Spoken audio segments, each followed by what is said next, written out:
Live here on the Open Studio YouTube channel. My name's Adam Maness, repping Open Studio today. We're going to be practicing, so get to your piano, get to your keyboard. We're going to be working on a very cool technique for playing outside the changes. You're going to want to be a part of this. It's a really cool idea that I think has been brilliantly explained by one of our artists, Jeffrey Keyser. He's got a course here with Open Studio called Keys to Jazz Piano, and he goes through this idea of doing two things at once. And actually, Jeffrey came on to the Daily Guided Practice session, one of our Zoom sessions, our live sessions with members last week, which was amazing, and did a whole guided practice session where he kind of went through this idea of playing two things at once and how you can take changes outside of the harmony using this concept that we're going to go over here today. I just kind of want to go over an even more sort of basic version of what he does with this, because I think it's such a cool concept. I was, in preparation for this guided practice session that we're about to do today, I was going to do like parts of this McCoy Tyner transcription from Passion Dance, or maybe this Herbie transcription. Both of those solos I know really well from Herbie's from One Finger Step. And they both do this similar concept that Jeffrey Keyser was talking about in his guided practice session last week. So I was like, oh, let's just work on this very basic version of this concept in case you don't know it today on YouTube. So that's what we're going to do. So make sure you can hear me. Make sure you can hear yourself. Get to your piano as fast as you can because we're going to be working through a very, very awesome concept for playing outside the changes. Really cool. It's called the two things at once concept. And let me know where you're practicing from today. Where are you? Where are you seeing this? Where are you working on this? Let's do this. We'll give it another couple minutes as people file in before we start working on it. But yeah, thanks for joining me today. They're going to have a lot of fun here. We are going to just be working on somewhat of a pentatonic scale thing. What's up, Lucas? Finally made it in time. Thanks for coming through, Lucas. I think you're going to enjoy this. It's kind of a pentatonic scale pattern that we're going to take up in a whole tone scale. And you'll see what I mean in a little bit. What's up, Danny? Good to see you, man. What's up? I hope everything's well in Fort Myers. Lucas from Chile. What's going on? I really want to get down to Chile. I've never been to that country, and it looks so beautiful and cool. What's up, Ian? Let's do this. What's up, Tortog? Sweating in the desert. Lucky you. Actually, it's just the most glorious, overcast, rainy day here in St. Louis. It's about 65 degrees. It's excellent. It's just like perfect weather, in my opinion. It's Seattle weather. Nick from Seattle, thanks for joining us today. Make sure you can hear yourself. Make sure you can hear me. We're going to be practicing a very simple concept for taking things outside of the changes. We're going to be doing like pentatonic, modern sounding, that kind of thing that I just messed up. What's up, Diago from Portugal? What's up, Rob from Naples? What's up, Bjorn? What's going on from Gothenburg? What's up, Rick? Good to see you again. And Griffin, much love from Ireland. Much love back from Ireland. My older people came from there a long time ago. What's up, Bob from Orlando? Jenny from West Virginia. Love me some West Virginia. Very underrated part of the country. One of the most beautiful places in America, West Virginia. What's up, Dan from Indianapolis? Great town. Great jazz town, too. So, yeah, we'll start in about a minute or so. Just get to your piano. Get ready to practice because we're going to be hitting it hard today on a very cool concept for playing outside the changes. I think I have an interesting way that we can practice this together. It should be really fun. And I'll kind of explain the concept first, and then we'll just work on ways that we can go through it. Sound good? Good. Thank you, everybody, for practicing today. You know, I always like to sometimes get a little deep here. What's up, John from Switzerland? Originally Floridian, though. That's an interesting move. Florida to Switzerland. Just different, completely different environment, completely different culture. Awesome.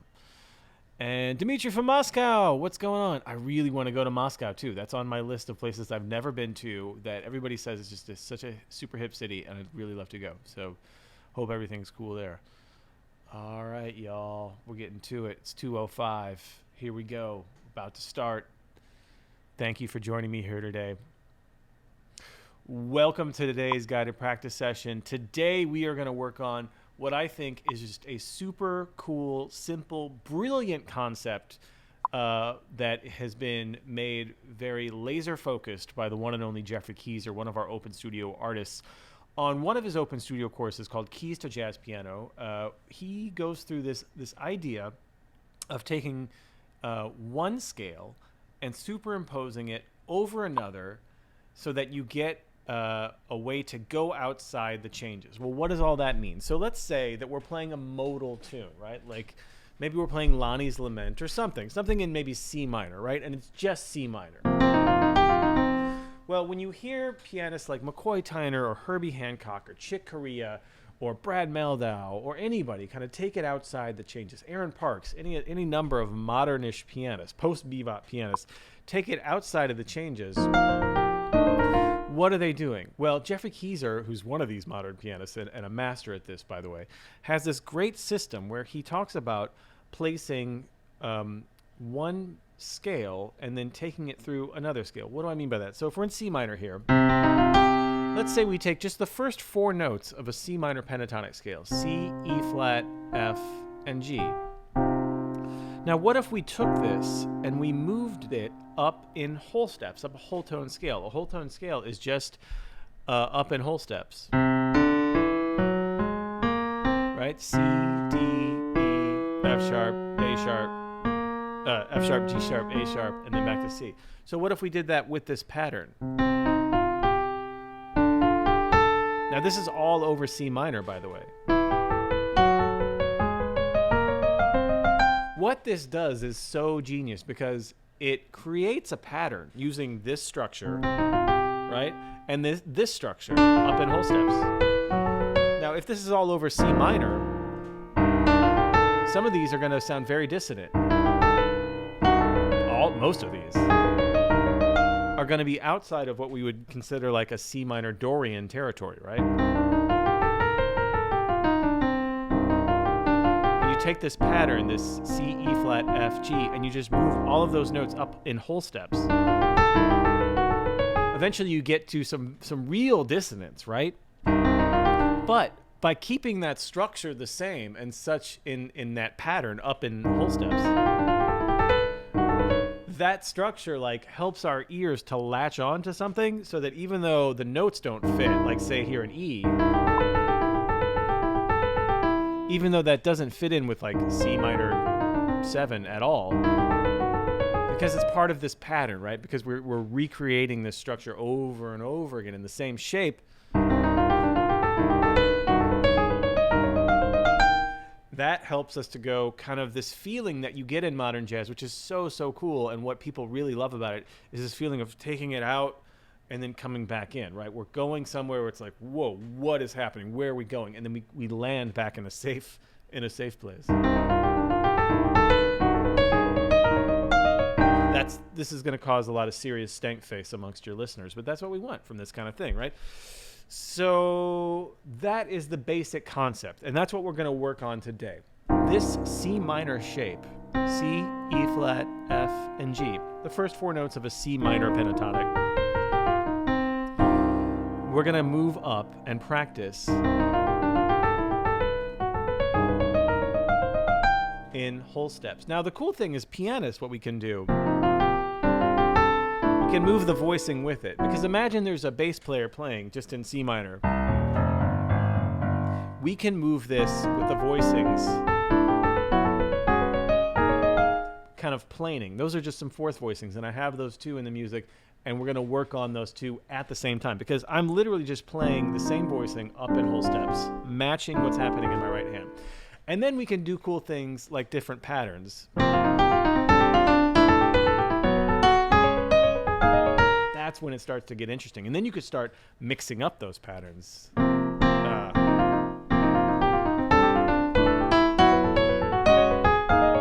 That kind of thing where it's starting to go over the bar line. This is where we're really going to start to get that sound, right? That McCoy Tyner sound, that Chick Corea sound, the Herbie sound of going in and out of the changes things that make sense diatonically, things with very little dissonance, to things with lots and lots of dissonance. But the way you structure it is super, super important, at least for this sound. You know, there's all different kinds of ways that you can play outside the changes. But what's so cool about this concept and what Jeffrey Keyser has kind of done in his course, Keys to Jazz Piano, with this concept is put a structure to it that makes a lot of sense to our brains and our ears. So let's get to it. Let's practice this very first way of doing it. I have the notation here down at the bottom. And so as you can see, we have our C minor. Now our C minor is the chord for all of this, right? Imagine that we're just playing a tune that's only C minor. There's lots of tunes like this, modal tunes of just one chord, right? Or at least one chord for long stretches, 8 bars, 16 bars, and then maybe it goes to another chord, but it doesn't happen fast. Like we stay on one chord. That's what a modal kind of sound is. So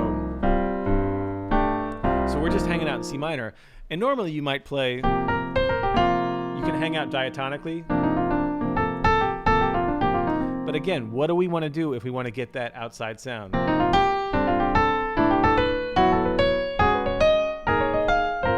Now that's the most basic Bob kind of way, cookie cutter kind of way, but it's a great place to start. So let's try it. Got my handy dandy metronome right here.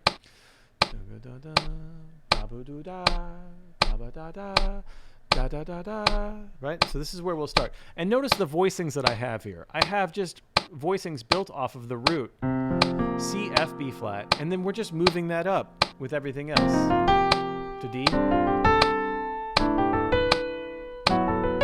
Again, up in whole steps, up the whole tone scale. But every one of these patterns is a minor or minor pentatonic or Dorian pattern of that whole tone step that we're on.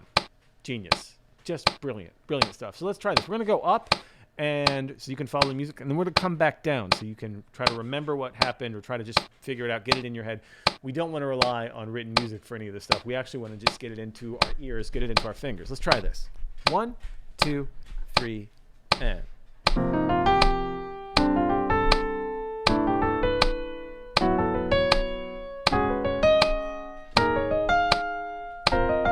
down.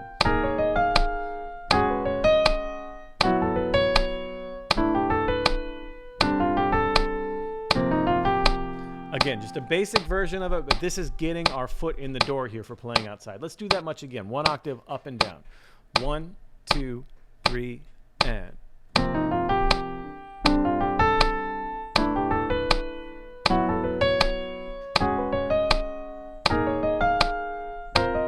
back down.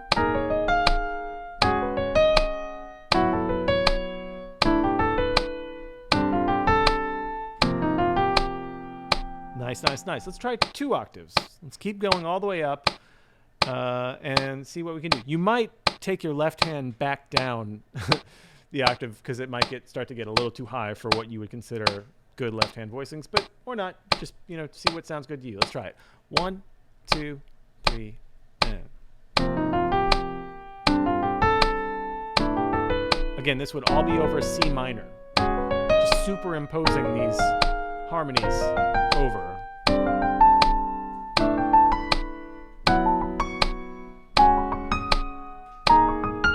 Here we go. Back down.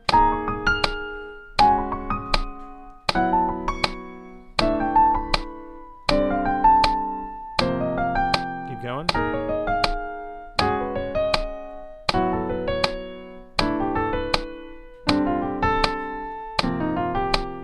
Nice, nice, nice. Let's try taking the tempo up just a little bit. Yeah, right here. Let's try that. 2 octaves again. 1, 2, 3, and... It's a real tempo.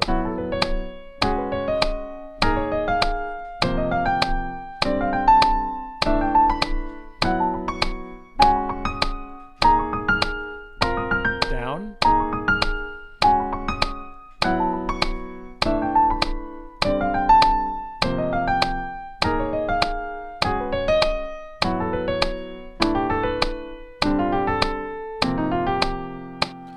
Right, very, very nice. So you see where this kind of stuff is headed. That's just, again, that's just the most simple, basic way to get into this idea. it gets much, much more interesting. The first thing we can do to vary it up is to just do the opposite of what we just did. Let's go back down a little bit. Go back down to like, let's go right down here. So it's the same notes, right? C, E flat, F, and G, but we'll just start from the top and go down. Same voicings that we had before too. Again, it just starts on the root and goes up in whole steps. This is where we start to unlock some things in our brains that if we just stay in this position, there's going to be options for the pattern to where instead of just going, we can start doing different kind of patterns that go over the bar line. But let's keep it simple here first. Let's start from the top down. Let's try this. 2 octaves. 1, 2, 3, and play with me.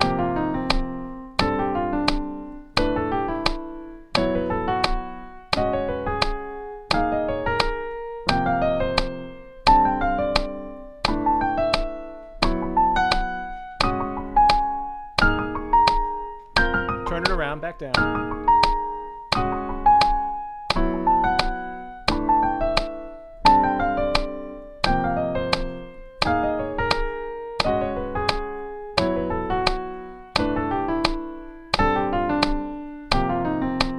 How great is that? Again, if you're just joining us here, this concept is just super easy to understand. We are, again, just taking this simple shape, right, of a minor shape, C, E flat, F, G, first 4 notes of a minor pentatonic in C, and we're just superimposing it up in whole steps as if we're playing over a C minor, right?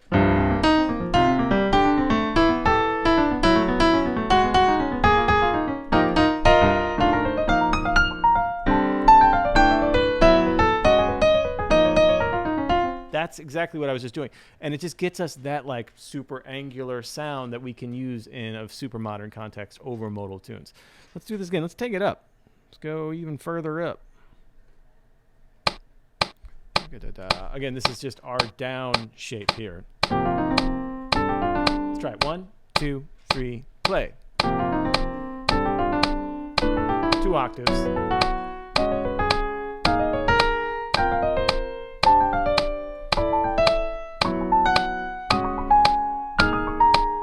Back down.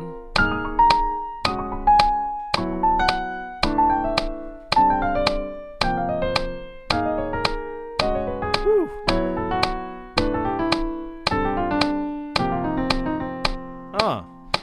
That's so much fun. What's cool is like you can start, this is a very square way to do it, right? Where we're just doing in half steps. But this is great. Like these 4 note shapes are great for doing sort of dotted quarter note.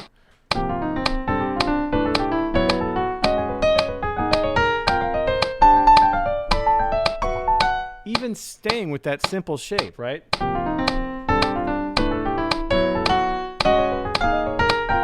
Delaying the rhythm, just really messing with what we can do with it. We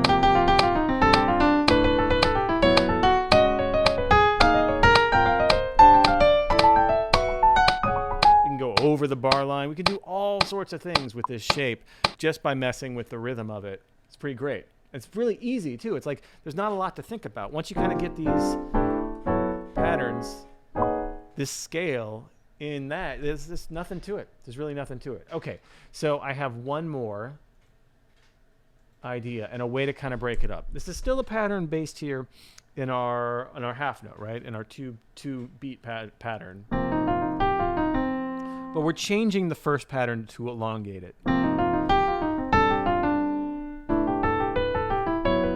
Still going up in whole steps. Again, these are all superimposed over a C minor as a way to play outside the changes. But changing the pattern like that, first of all, it fits really good in our hands as pianists. It just does.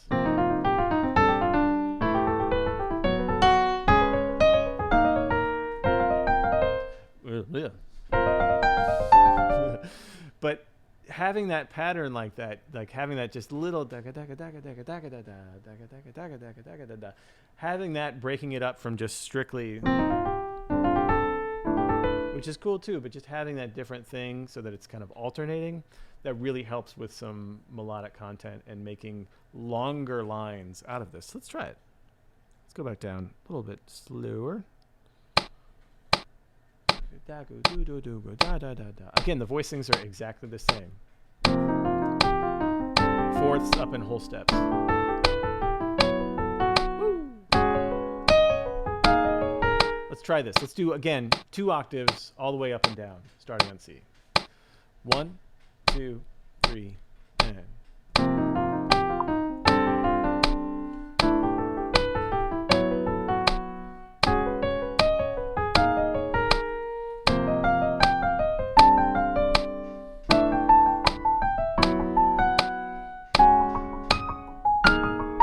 Back down.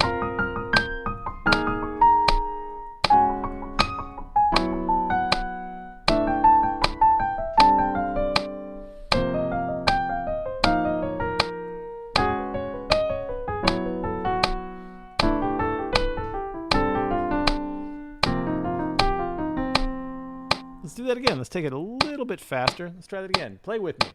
1, 2, 3, and.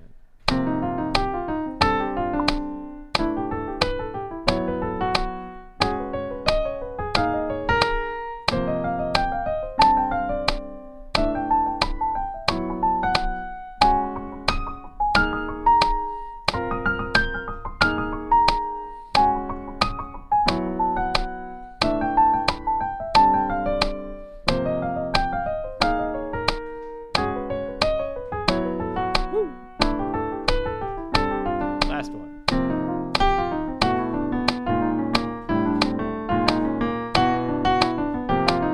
It's too much fun. You're going to get caught up. Let's do one more of these. Let's take it up to some nice brisk tempo. Let's try it. 1, 2, 3, and.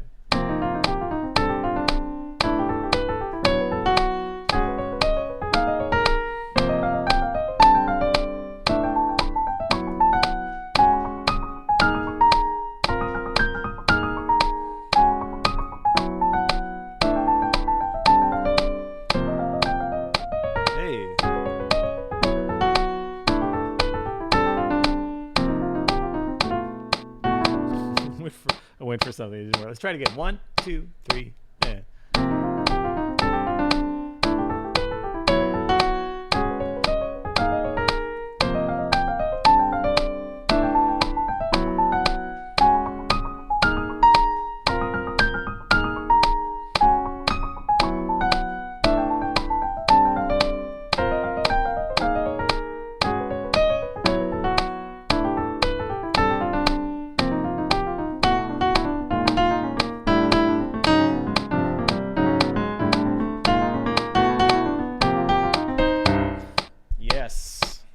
That is so much fun. I mean, it really is. It really is so much fun. And it's endless. So we get asked this a lot. Like, I have one chord. What do I do with one chord? For some reason, there's a moment where players get really into functional harmony, right? About playing in like bebop lines over rhythm changes, where you're outlining chords very evenly and everything's very logical, and then you get thrown a tune with one chord and you're like, whoa, wait, what do I do with that? This is one of those things you could do with that to kind of take it outside of the chord. And that's why we're working on it. So the last thing I want to do today is do a little play along. I'm going to play some C minor, probably just a bass line. We're going to put the click on 2 and 4 so it feels somewhat swinging. I'll do my best. And I want you to mess around with all of these. I'll leave this last one up, right? I want you to mess around with all the shapes of this. And you can keep it as square as you like, as whatever your comfort level is with this. If you want to keep it just half notes, that's fine. If you want to start messing with the rhythm, I strongly encourage that. That's where it gets really good. And then start messing with the shapes like we just were.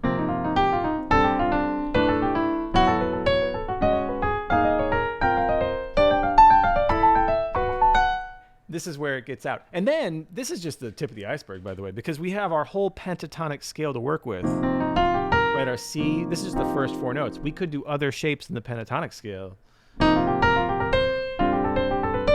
Like, that's all fair game. That's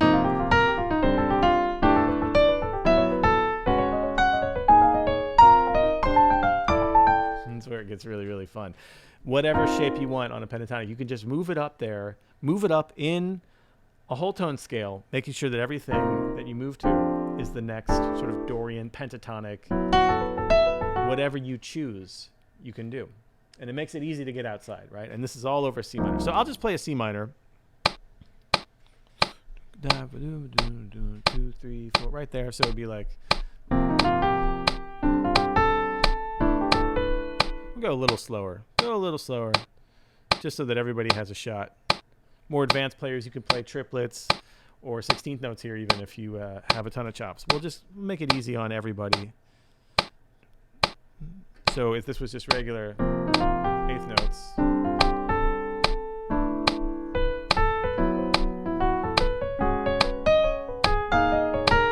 And then if you wanted to do triplets.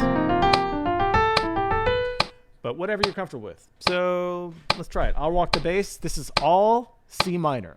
Experiment with moving up and down this whole tone scale, but keeping the chord minor or that minor pentatonic sound. If you want to just stick with this basic shape, I recommend it. Let's try it. 1, 2, 1, 2, 3, and...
How much fun is that? You can do that now. Go check out McCoy Tyner, the real McCoy, Passion Dance. You're going to hear him do that.